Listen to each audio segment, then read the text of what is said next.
Petals and proposals, the morning light filtered through the dusty windows of Olivia Bennett's studio, illuminating shelves of dried flowers, botanical illustrations, and handcrafted paper. At 32, Olivia had built her reputation as an ecological artist who transformed native plants into stunning art pieces and unique event decorations. Despite critical acclaim, financial stability remained elusive.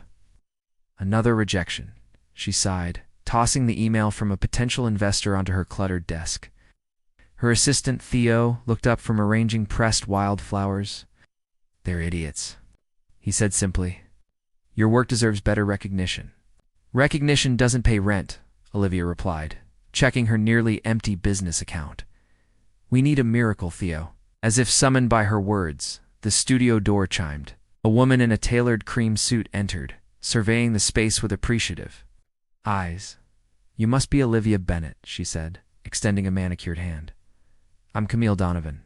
Your exhibition at the Botanical Gardens last fall was breathtaking." Olivia shook her hand, recognizing the name of one of the city's wealthiest families. "Thank you. What can I help you with?"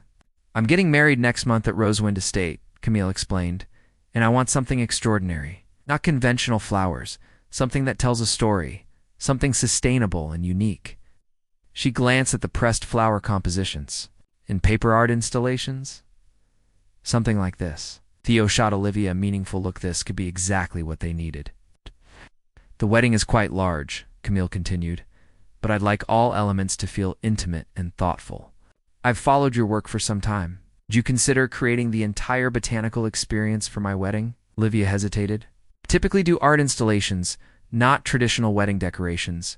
That's precisely why I'm here," Camille smiled. "I don't want traditional.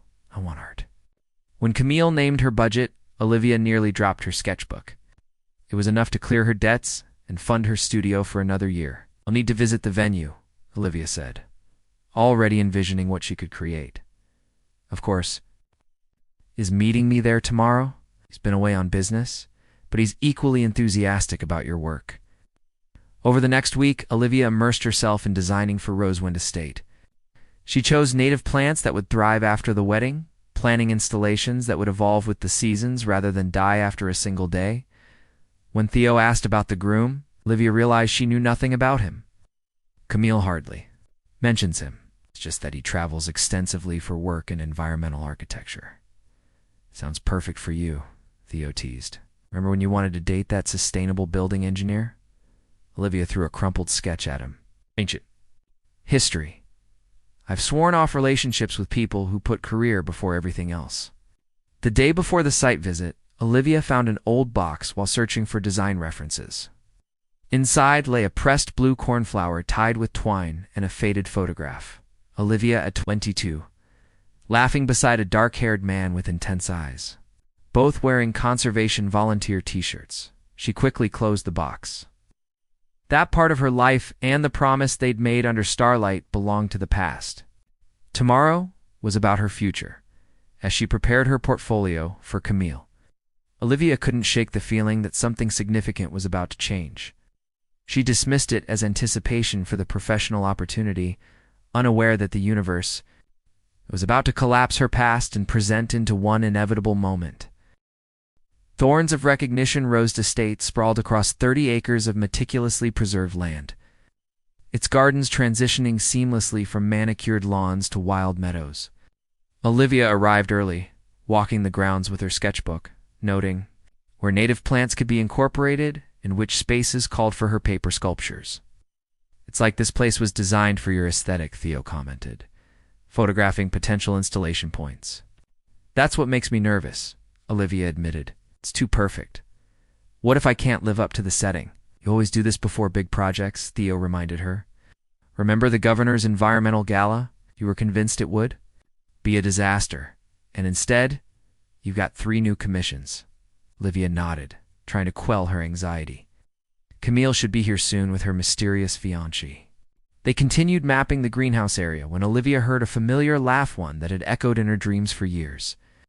She froze, her pencil hovering above the page. "Olivia?" Theo asked, noticing her sudden stillness. She turned slowly toward the sound, her heart slamming against her ribs. Through the glass walls of the greenhouse, She saw Camille walking arm in arm with a tall man whose profile was unmistakable even after a decade. "Julian," she whispered, the name strange on her lips after so long. Julian Rodriguez, the environmental engineer who had shared her dreams of creating sustainable spaces where nature and human design worked in harmony, the man who had promised they would build that future together. The man who had disappeared without explanation 8 years ago, leaving only a cryptic note. "Some promises can't be kept." "I'm sorry you know him," Theo asked, following her gaze. Before Olivia could answer, Camille spotted them and waved enthusiastically. "Olivia, come meet my fiancés." Moving on autopilot, Olivia approached the couple. Julian hadn't seen her yet. He was pointing out something in the garden to Camille, his expression animated.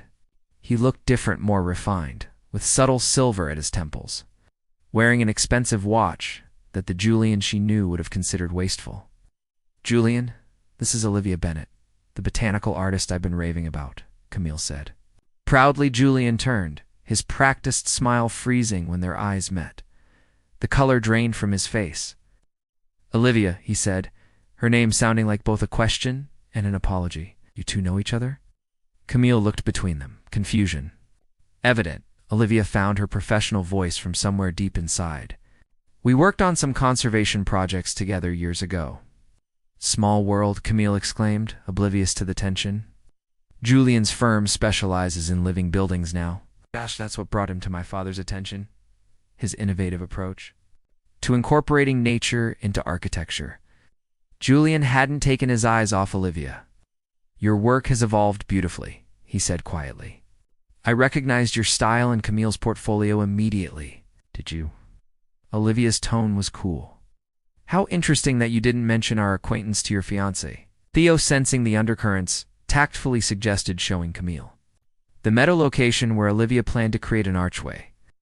As they walked ahead, Julian stepped closer to Olivia.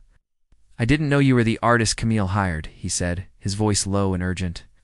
"When I saw your designs, you could have said something then," Olivia interrupted. "Or perhaps in the 8 years since you vanished." "A call, Julian? An explanation? It's complicated," he began. "It always is with you." She gathered her composure. "This is a job, nothing more. I'll fulfill my contract professionally." Throughout the site tour, Julian watched Olivia with a mixture of admiration and regret as she outlined her vision to Camille. The floating paper lanterns embedded with seeds that would eventually take root in the garden, the living walls that would continue growing long after the wedding. The same innovative approaches she and Julian had once dreamed of implementing together. That evening, back at her studio, Olivia found a text from an unknown number. "There were reasons I couldn't keep our promise. I never stopped believing in what we planned to build." She deleted it without responding, but her hands trembled as she sketched Camille's bridal bouquet. Resilient flowers that thrived in difficult conditions. "Are you okay, Theo?" asked before leaving. "Will be," Olivia answered, though uncertainty gnawed at her resolve. Some things just need to stay buried. But as she worked late into the night, memories surfaced like stubborn seedlings breaking through concrete. Julian, teaching her about structural support systems while she showed him how plants could be integrated. The blueprint they'd created together for a sustainable community, the night under the stars when they'd promised to change the world. Together, the promises that had withered when he disappeared. Roots of deception. 3 weeks before the wedding, Olivia worked tirelessly at Rosewind Estate, carefully avoiding Julian while transforming the space. Each evening he attempted to speak with her alone. Each evening she found reasons to be elsewhere, until the night her car wouldn't start. "I can drive you home," Julian said, appearing beside her in the empty parking area. "I'll call a rideshare, please, Olivia." 10 minutes, that's all I'm asking." Reluctantly, she got into his electric car, the same model they'd once dreamed of. Owning together. "I had no choice," Julian began as they drove. "My father was developing protected wetlands illegally.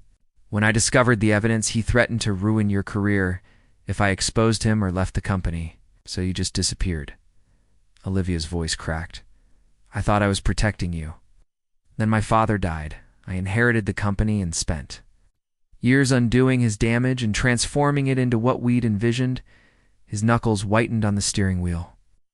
"I looked for you afterward, but you'd moved. Your family wouldn't tell me where. They were protecting me from more heartbreak," Olivia said quietly. "I never stopped loving you, Liv." She stared out the window. "Then why are you marrying Camille? Her father's investment is helping me create the sustainable community we designed." The marriage was ... suggested. It made business sense. "That's not love, Julian. I know." He looked at her with pained eyes. "Meeting you again has reminded me what real love feels like." The next day, Camille visited the studio unexpectedly, examining Olivia's sketches with unusual quietness. "Julian talks about you in his sleep," she finally said. "He mentions promises and blueprints. Last night he called your name." Olivia's hand stilled. "Camille, I've always known this engagement wasn't about love," Camille continued. "It was a business arrangement benefiting both our families. I accepted that." She touched a delicate paper flower. "But watching him look at you, that's what I wanted someone to feel for me. I would never, I know." "You're honorable." Camille smiled sadly. "Perhaps too much so. Can I ask you something? Did he ever show you his evergreen community plans?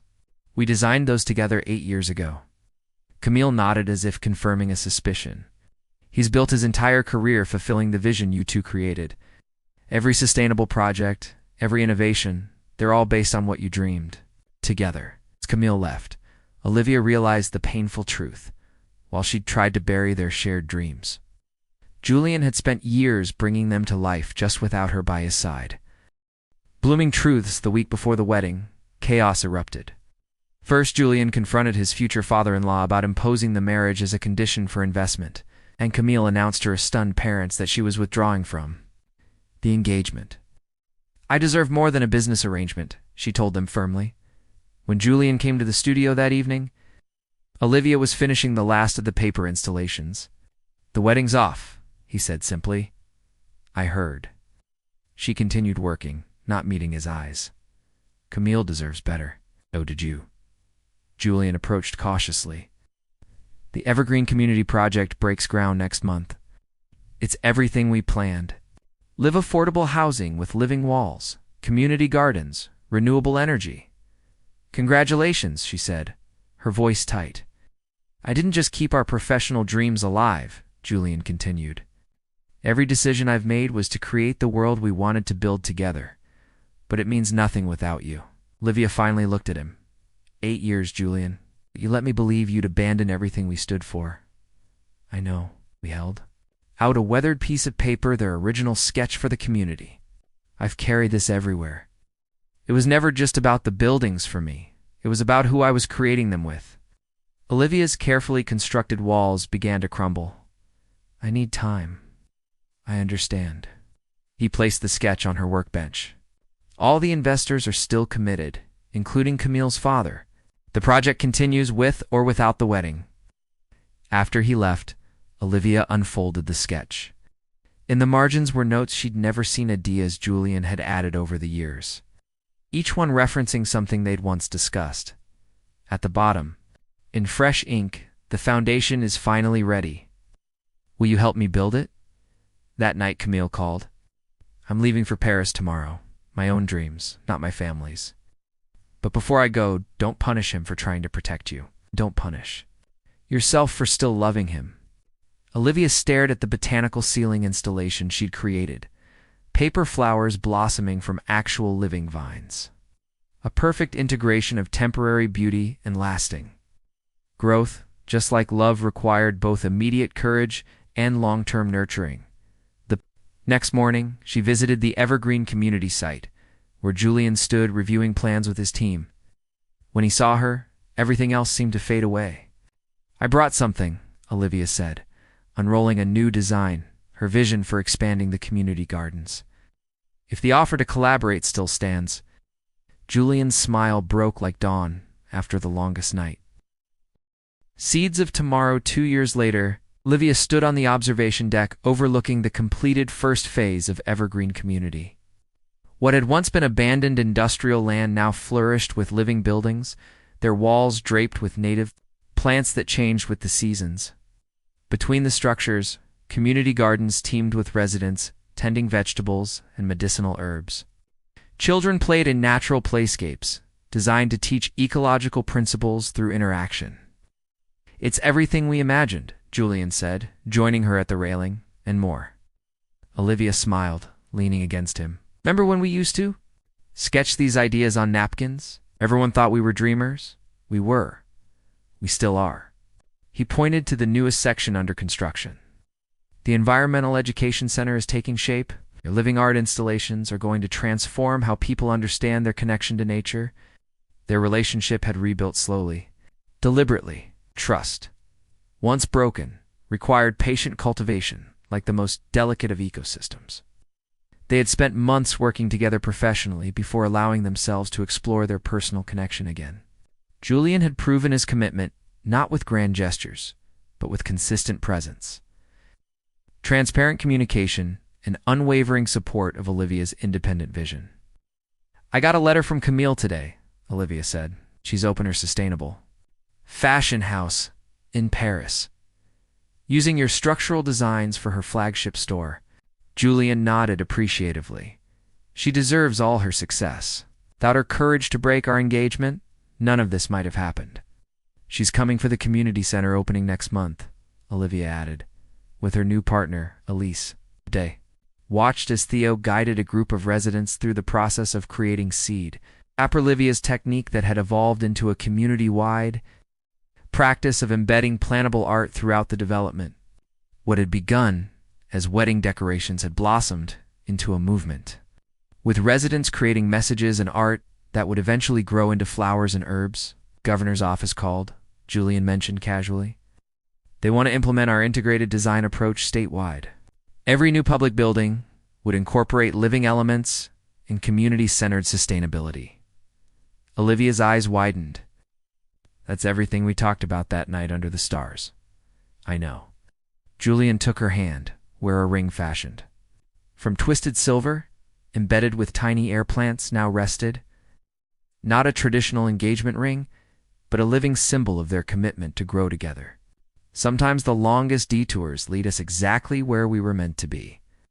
Later that evening, they hosted a community dinner in the central garden. Residents from all backgrounds shared food grown on site, exchanged seeds, and planned the next season's plantings. Olivia looked around at the diverse faces: young families, elders, artists, teachers, healthcare workers, all brought together by this experiment in sustainable living. A young girl approached Olivia, holding a paper flower, similar to those Olivia had designed years ago for a wedding that never happened. "Ms. Bennett, I made this in your workshop. The seeds inside are milkweed for the monarchs." "It's beautiful," Olivia encouraged. "Where will you plant it?" "By the memory wall," the girl answered seriously. "For my grandmother. She taught me about butterflies." As the child ran off, Julian slipped his arm around Olivia's waist. "Your art has given people a way to literally plant their hopes," he said. "That's more powerful than any building I could design." It's the integration that matters," Olivia replied. "Structure and beauty, permanence and transformation, just like us." Later, they walked through the moonlit community gardens toward their modest home at the edge of the development. They had chosen to live simply, investing most of their resources back into the project. The dwelling was small, but perfect, a living laboratory for their continued innovations. On their porch stood a weathered wooden box. Inside, preserved under glass, lay their original sketches alongside the withered blue cornflower Julian had given Olivia a decade ago. Beside it bloomed fresh flowers from their garden, not cut, but growing in small containers, able to be transplanted again and again. "We're presenting at the United Nations Sustainable Development Conference next spring," Julian reminded her as they settled on their porch swing. "Our model is being considered for implementation in recovering climate disaster zones. One community at a time," Olivia nodded. "Just like we always said." As night deepened around them, they sat in comfortable silence, watching fireflies illuminate the gardens. Their path had been neither straight nor easy. Trust had been broken and painstakingly rebuilt. Dreams had been deferred, but never abandoned. And in that journey lay the true architecture of their love, not in perfect, uninterrupted harmony, but in the courage to begin again, to adapt when necessary, and to recognize that the most enduring foundations are those that can weather change while holding true to their essential purpose. "I kept my promise after all," Julian said softly. "Just not in the way either of us expected." Olivia squeezed his hand. "The best promises aren't about the exact path. They're about the destination around them, the community they'd created. Together, continued to grow, planting seeds for a future that would flourish long after they were gone, the most beautiful legacy they could have imagined."